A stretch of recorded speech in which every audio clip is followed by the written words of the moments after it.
ពូជនេះល្អដំណោះល្អតាមបានច្រើនរងដល់ពេលយើងប្រមូលផលវាមានដើមធំហើយវាមានទម្ងន់ល្អខ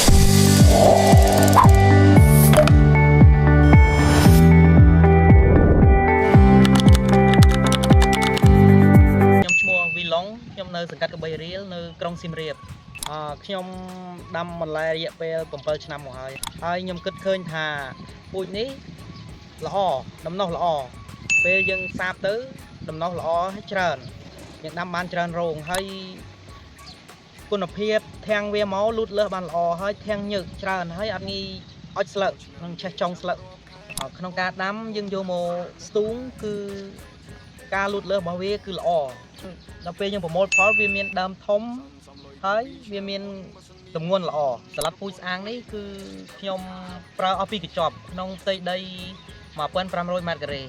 ពីកញ្ចប់នោះខ្ញុំប្រមូលផលបានប្រហែលជា2តោន300គីឡូបាទជាចុងក្រោយខ្ញុំសូមណែនាំបងប្អូនឲ្យដាំសាឡាត់ស្អាងសញ្ញាព្រួយនេះផងដែរដោយសាឡាត់នៅក្នុងដៃខ្ញុំផ្ទាល់នេះខ្ញុំដាំដោយខ្លួនឯងផ្ទាល់ដើមធំល្អហើយធាងញើស